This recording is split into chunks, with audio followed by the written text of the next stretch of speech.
నా పేరు Katla Santosh Wyra municipality vice chairman గా నియమితులు కాబడ్డాను. ఇటీవల కాలంలో వైరా మున్సిపాలిటీ జనరల్ లేడీ కావడం జరిగింది. సో దానివల్ల జనరల్ లేడీలో డాక్టర్ చంద్రకళ గారు చైర్మన్ గా వైస్ చైర్మన్ గా నాకు అవకాశం లభించింది. నేను గత 26 సంవత్సరాల నుంచి కాంగ్రెస్ పార్టీలో విద్యార్థి విభాగం నుంచి యువజన విభాగం నుంచి పనిచేస్తూ ఉమ్మడి ఆంధ్రప్రదేశ్ మాజీ ఎన్ఎస్యుఐ ప్రధాన కార్యదర్శిగా, యువజన కాంగ్రెస్ ప్రధాన కార్యదర్శిగా పనిచేస్తూ ఒకటే పార్టీని నమ్ముకొని ఒకే సిద్ధాంతంపై నిలబడి కాంగ్రెస్ పార్టీ అధికారంలో ఉన్న కష్టకాలంలో ఉన్న పార్టీ జెండాని భుజాన మోసుకొని ఎన్ని కష్టాలు ఎదురైనా కేసులు ఎదురైనా పార్టీ మారకుండా ఉండబట్టి ఒక బీసీ కమ్యూనిటీకి జిల్లాలో మున్నూరు కాపు బిడ్డగా నాకు అవకాశం కల్పించిన కాంగ్రెస్ పార్టీ పెద్దలకు, ముఖ్యంగా శ్రీమతి రేణుకా చౌదరి గారికి, కేంద్ర మాజీ మంత్రి వారికి ప్రత్యేక ధన్యవాదాలు.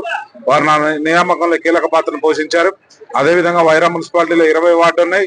ఈ 20 వార్డులలో గౌరవ శాసనసభ్యులు మాలతి రామదాస్ నాయక్ గారి నాయకత్వంలో 20 వార్డులలో 13 వార్డులను గెలుచుకొని వైరా మున్సిపాలిటీలో కనీ విని ఎరుగని రీతిలో ఈ తెలంగాణ రాష్ట్రంలోనే ఒక మోడల్ మున్సిపాలిటీగా తీర్చిదిద్దామని గౌరవ రేవంత్ రెడ్డి గారు, రాష్ట్ర ముఖ్యమంత్రి వర్యులు, జిల్లా మంత్రివర్యులు, స్థానిక శాసనసభ్యుల నాయకత్వంలో వైరా మున్సిపాలిటీకి ప్రత్యేక నిధులు తీసుకొచ్చి మున్సిపాలిటీని ముందంజలో ఉంచుతామని తెలియజేసుకుంటున్నాము.